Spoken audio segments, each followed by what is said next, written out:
Hello friends, educational fact channel में आपका स्वागत है। हाजिर है आपके लिए आज की एक नई वीडियो को लेके। जैसा कि आप सभी को पता है कि हम टीजीटी आर्ट्स प्रिपरेशन के लिए एक नई सीरीज़ आपके लिए लेके आए हैं। उसमें हम आज ज्योग्राफी का जो सेक्शन है 100 क्वेश्चन ज्योग्राफी के हम डिस्कस करेंगे। ये जो पीडीएफ आप देख रहे हैं, ये आपका ऑफिशियल सिलेबस है जो कि एचपीआरसी ने जारी किया है टीजीटी आर्ट्स का। और ज्योग्राफी सेक्शन में देखें तो हम पहला जो ये पार्ट है, आज हम इससे रिलेटेड जो है वो 100 क्वेश्चन आपके लिए लेके आए हैं, जिसमें आपका ओरिजिन ऑफ अर्थ है, अर्थ मूवमेंट है, अर्थ आपका इंटीरियर है, रॉक्स है। तो ये जितने भी इससे रिलेटेड 100 क्वेश्चन बनते थे जो हमारे पास अवेलेबल थे, वो हम आपके लिए जो है वो लेके आए हैं। इसी तरह से हम हर सब्जेक्ट में चलते रहेंगे आपके सिलेबस के अकॉर्डिंग, और हर रोज़ जो है वो 150 क्वेश्चन जितने भी उससे रिलेटेड होंगे वो हम आपके लिए लेके आएँगे। तो पहले है यहाँ पे पृथ्वी की उत्पत्ति और सौरमंडल से क्वेश्चन। तो पहला क्वेश्चन है, सूर्य से दूरी के क्रम में निम्नलिखित में से कौन से ग्रह आंतरिक ग्रह कहलाते हैं? तो ये जो आपके अब 8 ग्रह बचते हैं पहले ही, तो ये शुरू के जो 4 ग्रह होते हैं वो आपके आंतरिक ग्रह है, और जो बाद वाले 4 ग्रह होते हैं वो आपके बाहरी ग्रह कहलाते हैं। सीधी-सी सिंपल सी मैंने आपको बात बता दी। बुध, शुक्र, पृथ्वी, मंगल यही आते हैं आपके शुरू के 4, तो ऑप्शन बी आपका राइट आंसर इसमें हो जाएगा। ये आपके आंतरिक ग्रह कहलाते हैं, तो ये आपने याद रखना है। नेबुलर परिकल्पना मूल रूप से किसके द्वारा दी गई है? तो ये ऑप्शन सी आपका जो इसमें है, इमैनुअल कांट के द्वारा जो है वो नेबुलर परिकल्पना का जो मूल रूप है वो दिया गया है। फिर आपका किस वैज्ञानिक ने सबसे पहले यह सुझाव दिया था कि महाद्वीप एक समय में एक विशाल भूभाग के रूप में एक साथ जुड़े हुए थे? ऑप्शन ए यानी कि जो अल्फ्रेड वेगनर है, उन्होंने ये सुझाव दिया था कि जो महाद्वीप है वो एक समय में एक विशाल भूभाग के रूप में जो है वो जुड़े हुए थे। फिर आपका जो बिग बैंग थ्योरी है, ये किससे रिलेटेड है? ये बहुत बार क्वेश्चन जो है वो पूछा जाता है और काफ़ी इंपॉर्टेंट भी है और पता भी होना चाहिए। ब्रह्मांड की उत्पत्ति से जो है वो रिलेटेड है आपकी बिग बैंग थ्योरी। फिर है आपका, किस ग्रह को पृथ्वी का जुड़वा जो है वो कहा जाता है? जुड़वा बहन भी इसे कहते हैं वैसे। तो ये है आपकी शुक्र है। शुक्र के बारे में ये भी पता होना चाहिए आपको कि इसको जो है वो भोर का तारा भी कहते हैं, संध्या का तारा भी कहते हैं इसको। और जो है ये आपका बिल्कुल जो है वो पृथ्वी की तरह है। और बहुत सारी जो बातें हैं इससे रिलेटेड, और एक बात ये भी है, जो इसका रोटेशन का टाइम है वो भी सबसे ज़्यादा है, तो ये भी आपने इसके बारे में याद रखना है। बाकी सौरमंडल का सबसे बड़ा ग्रह जो है वो कौन-सा है? तो ये तो सभी को पता होगा, बृहस्पति जो है वो सबसे बड़ा है। सबसे छोटा कौन-सा है वो आपने कमेंट कर लेना है। वह प्रक्रिया जिसके द्वारा पृथ्वी के निर्माण के दौरान भारी सामग्री केंद्र की ओर डूब गई और हल्की सामग्री सतह पर आ गई, क्या कहलाती है? तो ये आपका कहलाती है विभेदीकरण। ऑप्शन बी आपका राइट आंसर जो है वो हो जाएगा। सौरमंडल में ग्रहों के घूमने की दिशा क्या है? तो ये क्या है आपकी, पश्चिम से पूर्व की ओर है, ये आपने ध्यान रखना है। वह ग्रह कौन-सा है जो अपने अक्ष पर पूरब से पश्चिम घूमता है? तो ये आपके जो शुक्र और यूरेनस है, यानी कि अरुण भी जिसे कहते हैं, तो ये जो है आपके पूरब से पश्चिम की ओर घूमते हैं, बाकी जो है वो आपके पश्चिम से पूरब की ओर घूमते हैं। फिर आपका है, निम्नलिखित में से कौन-सी गैस की प्रारंभिक वायुमंडल में लगभग अनुपस्थित थी? तो ये आपकी ऑक्सीजन जो है वो आपकी प्रारंभिक वायुमंडल में लगभग अनुपस्थित थी। नेक्स्ट यहाँ पे अर्थ मूवमेंट से क्वेश्चंस है। तो यहाँ पे पृथ्वी के अपने अक्ष पर रोटेशन यानी कि घूर्णन के कारण क्या होता है? तो ये आपका दिन और रात जो है होते हैं, वो पृथ्वी जब अपने अक्ष पे घूमती है, यानी कि जिसको अपने अक्ष पे घूमना रोटेशन कहलाता है, तो उससे जो है वो दिन और रात होते हैं। तो ये आपका राइट आंसर ऑप्शन बी इसमें हो जाएगा। पृथ्वी की किस गति के कारण ऋतुएँ बदलती है? अब जो आपका परिक्रमण होता है, रेवोल्यूशन जिसको कहते हैं, उससे जो है वो ऋतुएँ बदलती है। ऑप्शन बी आपका राइट आंसर इसमें हो जाएगा। वह काल्पनिक वृत्त जो ग्लोब पर दिन और रात को विभाजित करता है, क्या कहलाता है? वो आपका प्रकाश वृत्त कहलाता है। ऑप्शन बी ही इसका राइट आंसर जो है वो है। फिर आपका है, उत्तरी गोलार्ध में सबसे लंबा दिन किस तिथि को होता है? तो जो आपका 21 जून का दिन है, वो जो है वो सबसे लंबा दिन जो है वो यहाँ पे होता है, दिन पूछा गया है। ऑप्शन सी आपका राइट आंसर हो जाएगा। किस घटना को विषुव कहा जाता है? तो जो आपकी घटना ये सबसे बड़ा है इसमें, ऑप्शन नंबर 2, जब सूर्य की किरणें भूमध्य रेखा पर सीधी पड़ती है, जिसके परिणाम स्वरूप दिन और रात की अवधि जो है वो बराबर होती है। ऑप्शन बी आपका राइट आंसर जो है वो इसमें हो जाएगा। पृथ्वी की परिक्रमा गति की अवधि लगभग कितनी है? तो ये आपका 365 1/4 जो है वो है, यानी कि 1/4। तो ये आपका ऑप्शन सी आपका राइट आंसर इसमें हो जाएगा। नेक्स्ट है, पृथ्वी का अक्ष इसके कक्षीय समतल के कितने कोण पर झुका हुआ है? तो ये 66.5 डिग्री जो है, ये भी आपने याद रखना है। फिर है, अपसौर की स्थिति में पृथ्वी सूर्य के डैश होती है और यह घटना लगभग डैश को होती है। तो अपसौर की स्थिति में जो है आपकी जो पृथ्वी सूर्य के सबसे करीब होती है, और ये जो घटना है लगभग जो 3 जनवरी को जो है वो होती है। ऑप्शन बी आपका राइट आंसर जो है वो इसमें हो जाएगा। फिर है आपका, शीत अयनांत के दौरान, यानी कि विंटर सोलिस्टिक के दौरान सूर्य की किरणें जो है वो सीधी किस रेखा पे पड़ती है? तो ये आपकी मकर रेखा पे पड़ती है। ये आपने ऐसी ही चीज़ों को जो है वो याद रखना है। फिर है आपका, विश्वयुद्ध के दौरान दोनों गोलार्ध में दिन और रात की अवधि लगभग क्या होती है? तो विश्व के दौरान जो है वो बराबर होती है दिन और रात लगभग 12-12 घंटे के।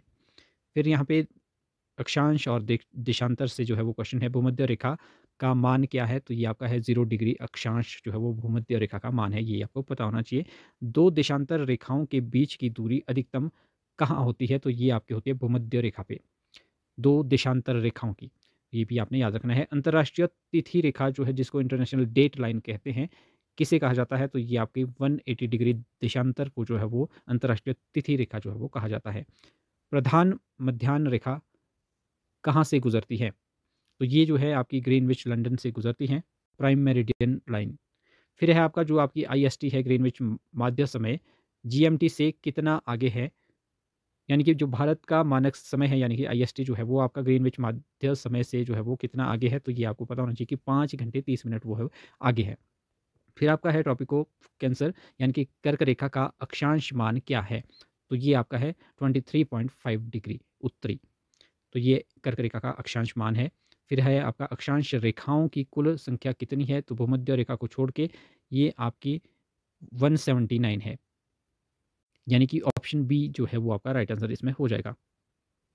इसको कई बार जो है वो 181 भी माना जाता है और अगर आपको 181 या 179 में से अगर एक ही ऑप्शन में मिलेगा, वैसे एक ही होता है, तो आपने वो 181 या जो भी होगा वो 179 होगा, जो भी होगा वो आपने वही सिलेक्ट करना है। और अगर दोनों होंगे तो आप 181 के साथ भी जो है वो जा सकते हैं। फिर आपका 2 अक्षांशों के बीच की दूरी लगभग कितनी होती है? तो ये आपकी 111 किलोमीटर होती है 2 अक्षांशों के बीच की दूरी। किस स्थान किस स्थान के समय का निर्धारण करने के लिए किस रेखा का उपयोग किया जाता है? तो ये आपका देशांतर रेखा का जो उपयोग है वो किया जाता है। नेक्स्ट क्वेश्चन है, ध्रुवीय वृत्त का अक्षांश मान क्या है? तो ये आपका 66.5 डिग्री उत्तर और दक्षिण ध्रुवीय वृत्त का अक्षांश मान है। नेक्स्ट है आपका पृथ्वी की आंतरिक भाग से संबंधित भूकंप और जलवायु से संबंधित, तो आप देख पाएंगे ज्वालामुखी से, सॉरी, पृथ्वी के सबसे ऊपर परत जो सबसे ऊपरी परत होती है पृथ्वी की, उसको जो है वो क्या कहते हैं? क्रस्ट उसको जो है वो कहा जाता है, जिसे यानी कि हिंदी में भूपर्पट्टी भी कहते हैं। फिर आपका महाद्वीपीय क्रस्ट मुख्य रूप से किन खनिजों से बना है? तो ये आपका सियाल यानी कि सिलिका और एल्यूमीनियम से। ऐसा ही आपका सिलिका का हो गया, एल आपका एल्यूमीनियम का हो गया, सियाल जो है वो इसको कहते हैं। तो ये आपका ऑप्शन बी राइट आंसर हो जाएगा। वह पर्वत कौन सी है जिसके पिघले हुए भाग में संवहन धाराएं प्लेटों की गति को प्रेरित करती हैं? तो इसका राइट आंसर ऑप्शन सी होगा, एस्थेनोस्फियर यानी कि दुर्बलता मंडल। ऑप्शन सी जो है वो राइट आंसर इसका हो जाएगा। नेक्स्ट है, पृथ्वी के कोर में मुख्य रूप से कौन से तत्व मौजूद है? तो ये आपके लोहा और निकल जो है वो पृथ्वी के कोर में मुख्य रूप से जो है वो मौजूद है। महाद्वीपीय विस्थापन सिद्धांत किसके द्वारा प्रतिपादित किया गया था? तो ये आपका अल्फ्रेड वेगनर के द्वारा जो है वो आपका महाद्वीपीय विस्थापन सिद्धांत प्रस्तावित किया गया था। अल्फ्रेड वेगनर के अनुसार विशाल महासागर का नाम क्या था जिसमें पेंजिया को घेरा हुआ था? तो ये आपका पेंथलासा जो है वो ऑप्शन ए राइट आंसर इसका हो जाएगा। नेक्स्ट है, प्लेट विवर्तनिकी में वह सीमा जहां दो प्लेटें एक दूसरे से दूर जाती है क्या कहलाती है? वो अपसारी सीमा जो है वो कहलाती है। ऑप्शन बी आपका राइट आंसर जो है वो हो जाएगा। हिमालय पर्वत किस प्रकार की प्लेट सीमा का एक उत्कृष्ट उदाहरण है? तो ये महाद्वीप महाद्वीप अभिसरण, ऑप्शन ए आपका राइट आंसर जो है वो हो जाएगा। भूकंप के केंद्र के ठीक ऊपर पृथ्वी की सतह पर स्थित बिंदु को क्या कहा जाता है? तो इसे कहते हैं अभिकेंद्र, यानी कि ऑप्शन ए आपका राइट आंसर हो जाएगा। भूकंपीय तरंगों में कौन सी तरंगे केवल ठोस माध्यम से गुजर सकती हैं और सबसे तेज होती है? तो ये आपकी पी तरंगे यानी कि प्राइमरी वेव्स, ऑप्शन ए आपका राइट आंसर हो जाएगा। कौन सी भूकंपीय तरंगे तरल माध्यम से गुजरने में असमर्थ होती है? तो आपकी एस तरंगे जो है वो भूकंपीय तरंगे है जो तरल माध्यम से गुजरने में असमर्थ होती हैं। नेक्स्ट आपका है, ज्वालामुखी विस्फोट के दौरान निकलने वाला पिघला हुआ पदार्थ जब पृथ्वी की सतह पर आता है तो उसे क्या कहते हैं? तो उसको लावा जो है वो कहते हैं। ऑप्शन बी आपका राइट आंसर हो जाएगा। प्रशांत महासागर के चारों ओर सक्रिय ज्वालामुखियों की बेल्ट को क्या कहा जाता है? तो उसे कहते हैं अग्निवलय यानी कि रिंग ऑफ फायर। फिर आपका वलन यानी कि फोल्डिंग निम्नलिखित में से किस बल के कारण होता है? तो ये आपका संपीड़न बल जो है वो आपका इसके कारण ही जो है वो वलन होता है। नेक्स्ट है आपका भ्रंशन फॉल्टिंग जिसे कहते हैं, के परिणाम स्वरूप बनने वाली उठी हुई ब्लॉक संरचना को क्या कहते हैं? तो इसे कहते हैं ह्रस्ट यानी कि उत्खंड। फिर है सबसे विनाशकारी भूकंपीय तरंगे कौन-सी है? तो ये सबसे विनाशकारी आपकी रहती है भूतल तरंगे सरफेस वेव्स एल और R. Option C right answer होगा। सबडक्शन ज़ोन कहाँ बनता है? तो ये बनता है आपका महासागर महासागर अभिसारी सीमा पर जो है वो बनता है। ऑप्शन बी आपका इसमें राइट आंसर होगा। इस तरह के क्वेश्चन जो है वो बहुत बार पूछे जाते हैं, इसलिए जो है वो हम आपको लेके आए हैं। ये किताबों में जो है वो आपको बहुत कम जो है वो देखने को मिल सकते हैं। वह सिद्धांत जो पृथ्वी के चुंबकीय क्षेत्र की उत्पत्ति की व्याख्या करता है, उससे किससे जुड़ा होता है? वो जुड़ा होता है आपका बाहरी कोर से, आउटर कोर से जो है वो जुड़ा होता है। नेक्स्ट है ज्वालामुखी के मुहाने को क्या कहा जाता है? तो क्रेटर जो है वो उसे कहा जाता है। ऑप्शन सी आपका राइट आंसर हो जाएगा। सक्रिय और जो आपका प्रसुप्त और विलुप्त शब्द किससे संबंधित है? तो ये आपके ज्वालामुखी के प्रकार है। एक सक्रिय ज्वालामुखी होता है, प्रसुप्त ज्वालामुखी होता है, विलुप्त ज्वालामुखी जो है वो होते हैं। अब है चट्टानों से संबंधित। कौन-सी चट्टानें प्राथमिक चट्टानें कहलाती है? तो जो आपकी आग्नेय चट्टानें हैं, वो आपकी प्राथमिक चट्टानें जो है वो कहलाती है। आग्नेय चट्टानों का निर्माण कैसे होता है? तो मैग्मा और लावा के ठंडे होने और जमने से जो है वो आग्नेय चट्टानों का निर्माण होता है। ग्रेनाइट किसका एक उदाहरण है? तो ग्रेनाइट है आपका अवसादी चट्टान का। ऑप्शन सी आपका राइट आंसर जो है वो हो जाएगा। किन चट्टानों में जीवाश्म पाए जाने की संभावना होती है? तो अवसादी चट्टानों में जो है वो जीवाश्म यानी कि फॉसिल पाए जाने की जो है वो पॉसिबिलिटी होती है। बलुआ पत्थर किसका एक उदाहरण है? तो बलुआ पत्थर जो है ये आपका यांत्रिक रूप से निर्मित अवसादी चट्टानों का जो है वो उदाहरण है, सैंडस्टोन। कौन-सी चट्टानें गर्मी और दबाव के कारण पहले से मौजूद चट्टानों के परिवर्तन से बनती है? तो ये आपकी रूपांतरित चट्टानें हैं। ऑप्शन सी आपका राइट आंसर होगा। संगमरमर किसका रूपांतरित रूप है? तो ये है आपका चूना पत्थर का। ये आपने याद रखना है, लाइमस्टोन का है मार्बल। फिर आपका बेसाल्ट किसका एक उदाहरण है? तो बेसाल्ट आपका है ये बाह्य भेदी आग्नेय चट्टानों का। ऑप्शन बी इसमें आपका राइट आंसर हो जाएगा। फिर आपका क्वार्टज़ाइट किसका रूपांतरित रूप है? तो ये आपका है बलुआ पत्थर का। फिर आपका है रॉक साइकिल क्या दर्शाता है? तो ये दर्शाता है एक प्रकार की चट्टान का दूसरे प्रकार की चट्टान में परिवर्तन, रॉक साइकिल कहलाता है। फिर कुछ अतिरिक्त क्वेश्चंस है। इसमें आप देख पाएँगे अंतर्राष्ट्रीय तिथि रेखा को पार करते समय पश्चिम से पूर्व की ओर यात्रा करने वाले व्यक्ति क्या करता है? 1 दिन का जो उसको लाभ होता है। यानी कि क्वेश्चन है कि अंतर्राष्ट्रीय तिथि रेखा को पार करते समय जब वो पश्चिम से पूर्व की ओर यात्रा करता है तो उसको क्या होता है? उसको 1 दिन का लाभ हो जाता है क्योंकि वहाँ पे जो है वो डेट जो है वो पीछे चल रही होती है। फिर है आपका सियाल जिसको कि हमने आपको बताया था ऊपर भी। सियाल और सीमा की अवधारणा किसने दी है? तो ये आपकी एडवर्ड स्वेस ने जो है वो दी है ये सियाल और सीमा की। फिर है आपका निम्नलिखित में से कौन-सी डिस्क निरपेक्षता क्रस्ट और मेंटल को अलग करती है? तो ये आपकी करती है मोहरोविकिक। ऑप्शन बी आपका राइट आंसर हो जाएगा। मध्य रेखा पर 1 दिन की अधिकतम अवधि क्या होती है? तो ये आपकी होती है 12 घंटे। ऑप्शन ए आपका राइट आंसर हो जाएगा। निम्नलिखित में से कौन-सी रूपांतरित चट्टान पॉलीएटिक है? तो ये आपकी है जो आपकी शिस्ट है। ऑप्शन सी आपका राइट आंसर हो जाएगा। ये पॉलीएटिक रूपांतरित चट्टान है।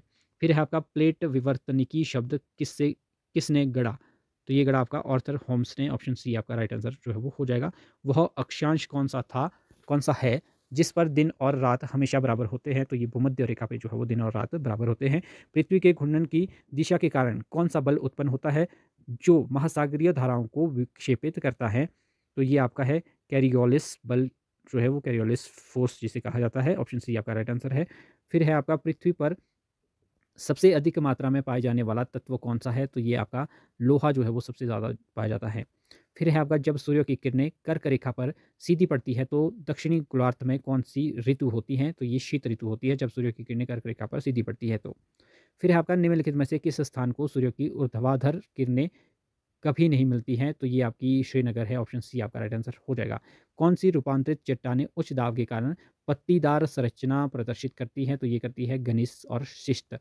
फिर एक देशांतर को पार करने में पृथ्वी को कितना समय लगता है? तो ये आपका लगता है 4 मिनट एक देशांतर को पार करने में। मध्य महासागरीय कटक का निर्माण किस प्लेट सीमा पर होता है? तो ये होता है आपका अपसारी में। फिर आपका रिफ्ट घाटी का निर्माण आमतौर पर किससे होता है? तो ये होता है तनाव बल से। ऑप्शन बी आपका इसमें राइट आंसर जो है वो हो जाएगा। पृथ्वी के इतिहास में किस अवधि को सरीसृपों का युग जो है वो कहा जाता है? एज ऑफ रेप्टाइल्स का। तो ये आपका मेसोजोइक जो है वो ऑप्शन बी आपका राइट आंसर इसमें हो जाएगा। फिर है पृथ्वी के वायुमंडल के निर्माण में किस प्रक्रिया का महत्वपूर्ण योगदान था जिसके कारण अंदरूनी भाग से गैसें बाहर निकली? तो ये आपका विघटन ऑप्शन सी इसमें राइट आंसर जो है वो हो जाएगा। निम्नलिखित में से कौन सी अवसादी चट्टान जैविक रूप से निर्मित है? तो ये आपकी है कोयला, ऑप्शन बी इसमें राइट आंसर हो जाएगा। पृथ्वी के अंदर के संबंध में पी तरंगों की गति कहाँ सबसे कम होती है? तो ये होती है बाहरी कोर में, तरल में, ऑप्शन सी आपका राइट आंसर जो है वो हो जाएगा। कौन सी भूकंपीय मापनी जारी ऊर्जा की मात्रा को मापती है? तो ये आपकी मापती है रिक्टर मापनी, ऑप्शन बी आपका राइट आंसर हो जाएगा। सबसे लंबी अक्षांश रेखा कौन सी है? तो ये है भूमध्य रेखा, ऑप्शन सी आपका राइट आंसर हो जाएगा। ज्वालामुखी के लावा में लावा के ठंडे होने के कौन ज्वालामुखी के लावा के ठंडे होने से कौन सी आग्नेय चट्टानें बनती हैं? तो ये बनती है ज्वालामुखी चट्टानें, ऑप्शन बी इसमें राइट आंसर हो जाएगा। पेंजिया के विभाजन के बाद उत्तरी भाग को क्या कहा गया? तो ये कहा गया लॉरेशिया, ऑप्शन बी इसमें राइट आंसर हो जाएगा। फिर आपका सूर्य से पृथ्वी की औसत दूरी लगभग कितनी है? तो ये है आपकी 150 मिलियन किलोमीटर। फिर आपका शैल के रूपांतरण से कौन सी चट्टान बनती है? तो ये बनती है स्लेट, ऑप्शन बी आपका राइट आंसर हो जाएगा। महाद्वीपीय किनारों के साथ अक्सर भूकंप और ज्वालामुखी क्यों आते हैं? तो ये प्लेट सीमाओं के कारण जो है वो आते हैं। पृथ्वी की किस परत को बैरिस्फीयर भी कहा जाता है? तो ये कहा जाता है आपका कोर को जो है वो बैरिस्फीयर भी जो है वो कहा जाता है। फिर आपका भूवैज्ञानिक समय माप पैमाने पर सबसे लंबी इकाई क्या है? यानी कि जो भूवैज्ञानिक समय पैमाना है उसमें सबसे लंबी इकाई जो है आपकी वो है ईयॉन, यानी कि ऑप्शन डी आपका राइट आंसर हो जाएगा। 23.5 डिग्री उत्तर और दक्षिण अक्षांश के बीच के क्षेत्र को जो है वो क्या कहा जाता है? तो उसे कहते हैं उष्णकटिबंधीय क्षेत्र, यानी कि ऑप्शन सी आपका राइट आंसर होगा। ज्वालामुखी के विस्फोट में सबसे अधिक मात्रा में क्या निकलता है? तो ये निकलता है जल वाष्प निकलता है, ऑप्शन सी आपका राइट आंसर हो जाएगा। कौन सी चट्टानें पानी में घुलनशील खनिजों से बनती है? तो ये बनती है रासायनिक रूप से निर्मित अवसादी चट्टानें। ग्रेट रिफ्ट वैली किसका एक उदाहरण है? तो ये आपका है भ्रंजन का, ऑप्शन बी इसमें राइट आंसर हो जाएगा। किस तिथि पर दक्षिणी गोलार्ध में दिन की अवधि सबसे लंबी होती है? तो ये 22 दिसंबर को होती है, ऑप्शन डी आपका राइट आंसर हो जाएगा। फिर है महाद्वीपीय क्रस्ट की औसत मोटाई कितनी होती है? 30 किलोमीटर होती है, ऑप्शन बी आपका राइट आंसर हो जाएगा। महाद्वीपीय विस्थापन सिद्धांत को समर्थन देने वाला जीवाश्म प्रमाण क्या कहलाता है? तो ये है आपका मेसोसॉरस के जीवाश्म, ऑप्शन बी आपका राइट आंसर हो जाएगा। वह समय क्षेत्र क्या है जो 7.5 देशांतर के अंतर पर आधारित है? तो ये आपका 30 मिनट, ऑप्शन बी इसमें राइट आंसर हो जाएगा। जब महासागरीय प्लेट महाद्वीपीय प्लेट के बीच दब जाती है तो उसे क्या कहते हैं? तो उसको कहते हैं सबडक्शन, यानी कि ऑप्शन बी इसमें राइट आंसर हो जाएगा। निम्नलिखित में से कौन सी बाह्य भेदी आग्नेय चट्टान का उदाहरण है? तो ये इसमें फ्यूमिस जो है वो ऑप्शन सी राइट आंसर हो जाएगा। फिर आपका पृथ्वी की किस परत में सबसे अधिक तापमान पाया जाता है? तो ये पाया जाता है आपका आंतरिक कोर में, ऑप्शन डी इसमें राइट आंसर हो जाएगा। लास्ट क्वेश्चन है, ग्रीनविच और अंतर्राष्ट्रीय तिथि रेखा के बीच कितने देशांतर का अंतर होता है? तो ये आपका 180 डिग्री का होता है। तो 100 क्वेश्चन हमने आपके साथ डिस्कस किए। तो आई होप ये सभी क्वेश्चन आपको काफ़ी अच्छे लगे होंगे और इसमें से आधे आप भूल भी गए होंगे, आधे आपने पहली बार भी पढ़े होंगे। तो आपको इसको एक बार फिर से रिवाइज़ करने की ज़रूरत है। अगर आप नोट कर रहे हैं क्वेश्चंस को तो काफ़ी अच्छी बात है, आपके लिए ईज़ी हो जाएगा रिवाइज़ करना, क्योंकि इसमें बहुत सारे ऐसे क्वेश्चन थे जो आपने शायद पहली बार पढ़े होंगे। तो इस तरह के क्वेश्चन जो है वो एग्ज़ाम में ज़रूर पूछे जाते हैं। तो जब यहाँ पे हिस्ट्री की इतनी, ज्योग्राफी की इतनी बात की गई है तो इस तरह के क्वेश्चन जो है वो आने की ज़्यादा संभावना जो है वो बढ़ जाती है। तो फिलहाल अभी के लिए इतना ही, बाकी मिलते हैं नई वीडियो के साथ। तो इसको ज़्यादा से ज़्यादा आप वीडियो को ज़्यादा से ज़्यादा लाइक करें, चैनल को सब्सक्राइब करें। मिलते हैं अगली वीडियो के साथ, तब तक के लिए बाय बाय।